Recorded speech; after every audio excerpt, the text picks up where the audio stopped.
Lapar disuruh kejar Mbappe adalah celetukan fans Real Madrid 2 musim lalu. Sekarang fans Barcelona bisa gantian bilang, klub Home disuruh mengejar Barcelona. Emang bisa?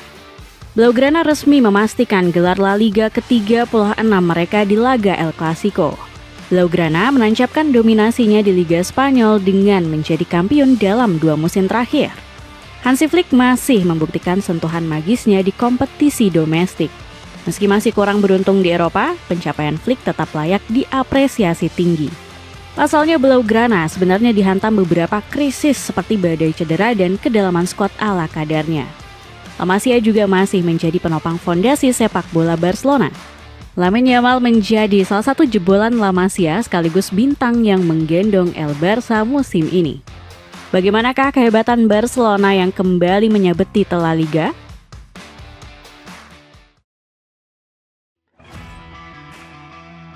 Juara back-to-back La Liga di depan Real Madrid. Penentuan juara La Liga 2025-2026 terjadi di momen yang istimewa. El Clasico kembali menjadi pertandingan yang paling diantisipasi karena bakal menentukan siapa yang bakal menjadi juara musim ini. Barcelona sudah unggul 11 poin sebelum derby terpanas di Spanyol ini dimulai. Jika menang, Barcelona sudah dipastikan kembali juara Liga Spanyol. Dan lebih istimewa lagi, mereka akan memastikan gelar di depan rival abadinya, Real Madrid. Di sepanjang sejarah, Barcelona belum pernah menyegel titel juara di laga El Clasico. Sementara Real Madrid pernah melakukannya pada 94 tahun yang lalu, yaitu pada musim 1931-1932. El Clasico kali ini juga semakin disorot karena ada bumbu huru-hara keretakan skuad Los Blancos. Namun Hansi Flick nggak peduli dengan masalah ruang ganti Real Madrid. Flick cuma peduli pada satu hal, yakni membawa Barcelona menang dan merayakan gelar juara. Semua klub di dunia pernah mengalami masalah ruang ganti, bukan hanya Real Madrid. Jujur saya cukup terkejut tapi saya tidak peduli, karena mereka bukan tim saya, tegas Flick. Ambisi pelatih asal Jerman ini langsung ditunjukkan sejak kick-off El Clasico dibunyikan. Barcelona segera membuka pesta juaranya di menit ke-9 lewat sepakan free kick Marcus Rashford.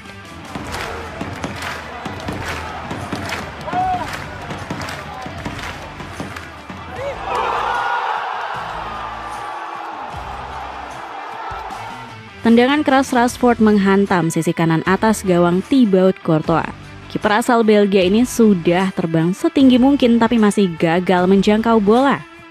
Sepakan free kick serupa pernah dilakukan Rashford di Europa League musim 2016-2017 bersama Manchester United. Saat itu Rashim mencetak gol ke gawang Celta Vigo.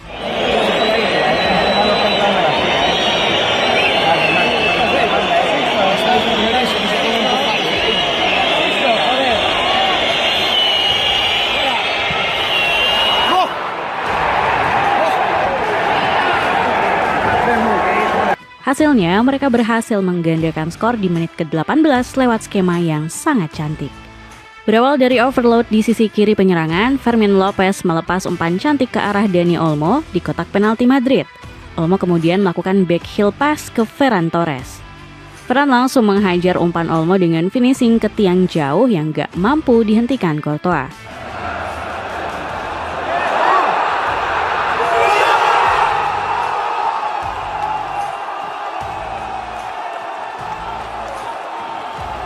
Skema gol cantik ini langsung disambut gegap gempita publik Camp Nou.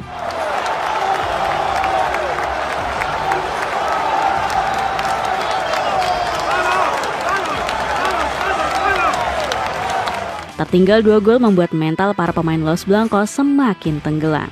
Mereka sebenarnya punya peluang untuk memperkecil skor di menit ke-22. Raul Asensio mengirim long ball panjang yang langsung menembus pertahanan garis tinggi Barca. Sayangnya, umpan ciamik Asensio gagal diselesaikan oleh Gonzalo Garcia. 1 menit berselang, Jude Bellingham juga nyaris memberikan assist untuk di-tap-in Vinicius Junior. Namun, sepersekian detik sebelum Vini menyambar bola, Eric Garcia melakukan tackle krusial untuk menghalau peluang emas El Real. Setelah 2 kesempatan emas gagal dimanfaatkan, Real Madrid akhirnya kehilangan momentum comeback. Di babak kedua, Los Blancos cuma bisa berharap pada Courtois. Kalau bukan kiper asal Belgia ini yang mengawal gawang, mungkin Madrid sudah kebobolan lebih dari 2 gol. Courtois mencatat 5 saves dengan total XGOT atau shot on target yang berpeluang gol sebesar 1,47. Puluhan ribu culés di seluruh penjuru Camp Nou mulai bernyanyi merayakan gelar juara ke-36. Sementara Madrid makin gak punya gairah untuk mengejar skor di babak kedua. Para pemain El Real justru frustasi dan mudah terpancing emosi. Beberapa kali terjadi keributan kecil yang membuat tensi pertandingan kembali seru. Bellingham terkena sikut keras dari Eric Garcia hingga bibirnya berdarah. Eric Garcia beruntung karena nggak mendapat hadiah kartu dari wasit Alejandro Jose Hernandez. Kemudian ada insiden saling dorong antara Trent Alexander-Arnold dan Raphinha jelang akhir laga. Drama keributan gak lengkap kalau nggak ada sosok Vinicius di dalamnya. Pemain asal Brazil ini sempat terlibat keributan dengan sejumlah penggawa Barca sampai harus dipisah oleh yang lain.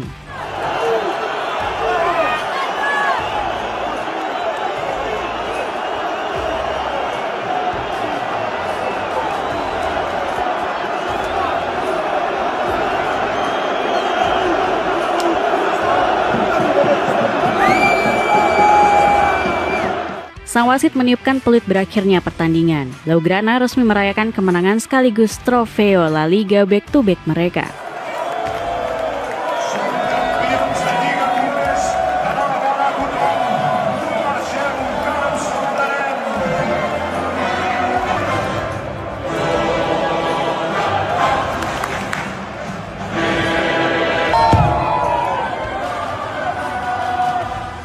Tapi ada yang bilang kalau perayaan juara Barca kurang meriah.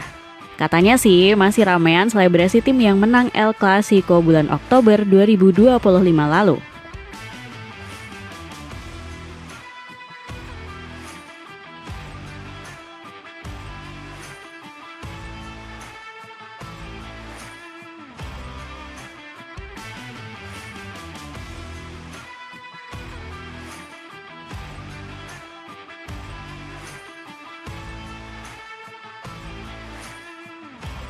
Mungkin waktu itu menang El Clasico setara juara Liga Champions kali ya. Bahkan menang trofi La Liga back-to-back aja masih dianggap kurang nih.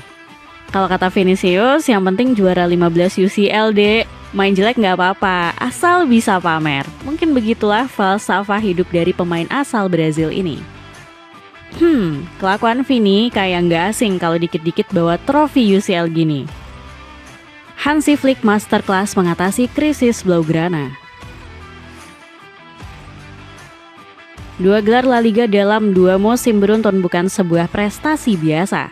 Hansi Flick berhasil melakukannya dengan kondisi Barcelona yang masih tertatih-tatih. Los Culés memang sudah tidak berada di jurang kemiskinan alias krisis finansial. Namun komposisi skuad Barcelona saat ini masih jauh dari tim impian Hansi Flick. Musim ini mereka hanya mendatangkan Joan Garcia, Rooney Balaji, Joao Cancelo, dan Marcus Rashford. Kedalaman skuad Los Culés mengkhawatirkan di beberapa sektor. Back tengah menjadi yang paling rawan setelah kehilangan Inigo Martinez. Robert Lewandowski yang sudah menua juga nggak punya backup sepadan untuk menjadi mesin gol Barca. Bahkan beberapa fans Barcelona membayangkan gimana kalau Flick mendapat privilege berupa dana melimpah dan kebebasan memilih pemain seperti yang didapatkan Luis Enrique di Paris Saint-Germain. Bahkan Culés menyebut prestasi yang ditorehkan Flick jauh lebih istimewa dibandingkan Barcelona era Enrique. Salah satu kehebatan Flick yang juga layak diapresiasi tinggi adalah komitmen taktiknya. Ya, sejak mendapat jabatan sebagai nahkoda El Barça, pelatih asal Jerman ini nggak pernah mengkhianati filosofi sepak bolanya. Skema high defensive line atau direct attacking football terus dipakai Flick hingga saat ini. Bahkan Flick nggak goyah saat diragukan oleh sejumlah petinggi Barcelona karena akan meninggalkan sepak bola tiki-taka khas klub Katalan tersebut. Di musim lalu saat Barcelona kalah di semifinal Liga Champions melawan Inter Milan, strategi garis pertahanan tinggi racikannya dikritik pedas. Flick dianggap kepala batu alias ngeyel karena ogah mengubah pendekatan taktiknya. Banyak fans Barcelona yang yakin timnya bisa lolos ke final UCL musim lalu seandainya Flick mau bermain lebih pragmatis. Bahkan Thierry Henry yang pernah memperkuat Los Culés juga turut menyorot keputusan Flick. Bermain dengan garis pertahanan maju dalam pertandingan besar Eropa dengan pendekatan seperti ini semuanya menjadi rumit. Barcelona ini memberikan peluang kepada lawan bahkan ketika mereka mendominasi, ujar Henry. Di musim ini strategi Flick mulai dianggap terlalu gampang ditebak lawan. Puncaknya terjadi saat Barcelona dibantai Sevilla dengan skor 4-1 di bulan Oktober 2025. Gol-gol Sevilla terjadi berkat memanipulasi sistem pertahanan garis tinggi Barcelona. Setelah kekalahan ini, Flick mulai mendengarkan saran untuk mengubah sedikit pendekatan taktiknya. Barcelona terlihat bermain sedikit pragmatis dan gak nafsu terus menyerang dengan garis pertahanan tinggi. Setelah tumbang dari Girona pada 17 Februari, El Barça win streak 11 laga beruntun di La Liga. Keterangan Flick dalam memimpin Barcelona di perburuan gelar juara juga harus dipuji. Barcelona sempat tertinggal 5 poin dari Real Madrid yang berada di puncak klasemen pada bulan Oktober 2025. Namun pertahanan performa Los Culés terus menanjak sementara rival abadinya itu malah diterpa berbagai masalah. Lantas pencapaian Flick ini mendapat pujian dari legenda Bayern Munchen, Karl-Heinz Rummenigge. Terkait Flick, saya memberitahu dia bahwa yang penting adalah menjadi temannya. Hansi itu butuh kepercayaan diri, jelas bahwa dia melakukannya, karena segala sesuatunya berjalan baik dan Hansi bekerja dengan bagus, tutur Rummenigge. Sekarang setelah meraih 2 titel La Liga back-to-back, impian Flick berikutnya jelas mempersembahkan Liga Champions untuk Barcelona. Klub Katalan ini sudah lama tidak memegang trofi si kuping besar sejak terakhir kali pada 2015 silam. Dengan kontrak yang masih tersisa hingga 2027 dan sangat besar kemungkinan diperpanjang manajemen, Flick akan mati-matian memulangkan UCL ke Camp Nou. Sepatu running keren dari Spotek ini lagi diskon sampai 300.000. Buruan cek link di bawah ini. La Masia kembali menggendong Barcelona.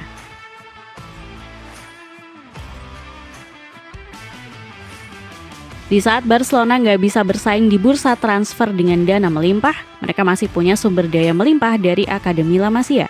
Ya, sehancur apapun Barcelona, bintang-bintang masa depan masih tetap lahir dari rahim La Masia.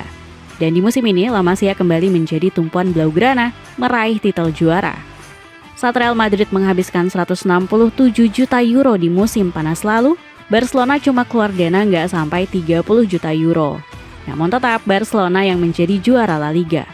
Semua karena kontribusi La Masia. Buktinya musim ini Barcelona punya rata-rata umur starting line up termuda di Liga Spanyol. Kombinasi 11 pemain utama Barca hanya 24,6 triliun. Hansi Flick juga nyaris memecahkan rekor 11 pemain La Masia bermain bersama di lapangan di laga kontra Real Mallorca pada bulan Februari lalu. Saat itu ada 7 pemain La Masia yang diturunkan oleh Flick menghadapi Mallorca. Marc Casado, Pau Cubarsí, Alejandro Balde, Eric Garcia, Dani Olmo, Fermin Lopez, dan Lamine Yamal. Mungkin sebentar lagi kita akan melihat 11 pemain La Masia bermain bersama di lapangan, seperti pada 25 November 2012 silam. Saat itu Tito Vilanova memainkan 11 pemain La Masia bersamaan menghadapi Levante. Deretan jebolan La Masia memang selalu menjadi kepingan kunci taktik Hansi Flick di musim ini. Sebut saja Marc Bernal yang punya peran vital sejak jeda Natal. Pemain 18 tahun yang sempat dihajar cedera ACL di musim 2024-2025 ini sekarang sudah bermain 19 laga di La Liga. Kemudian ada nama Xavi Espart yang sudah mendapat debut pertamanya di bulan Maret lalu. Jangan lupakan peran generasi angkatan Lamine Yamal dan Pau Cubarsí kini mulai menjadi jantung baru Barcelona. Kedua pemain ini nyaris nggak pernah absen dari starting line up kecuali karena cedera. Sepenting itu peran Yamal dan Cubarsí di skema Hansi Flick. Khusus bagi Yamal, musim ini menjadi momen dia menjadi pemain yang lebih matang dan dewasa. Sebagian fans Blaugrana sempat menghujat Yamal karena kehidupan romansanya di luar lapangan. Selain itu, sang pemain sempat bikin kontroversi di laga pertama El Clasico musim ini. Ditambah performanya juga naik turun karena cedera pubalgia. Semua itu ternyata menjadi pembelajaran untuk Yamal memperbaiki sikapnya. Dan pemain 18 tahun ini begitu sulit dihentikan saat fokusnya hanya tertuju pada sepak bola. Musim ini Yamal mengoleksi 28 kontribusi gol hanya di Liga Spanyol dengan rincian 16 gol dan 12 assist. Sementara di seluruh kompetisi, Yamal menorehkan 42 kontribusi gol usai mencatat total 24 gol dan 18 assist. Saat Robert Lewandowski mulai nggak bisa diandalkan dan rapinya bolak-balik ruang medis, Barcelona pun bergantung sepenuhnya pada Yamal. Satu hal yang paling mengerikan dari Yamal adalah nggak ada yang tahu seberapa besar batasan dari potensinya. Ya, kemampuan jebolan La Masia ini masih akan terus berkembang dan berkembang. Sepatu bola anak kualitas premium dari Braja lagi diskon 50%. Cek link di bawah ini. Dengan gelar La Liga yang berhasil didominasi dalam 2 musim beruntun, Akankah Barcelona segera meraih kembali trofi Liga Champions di musim depan?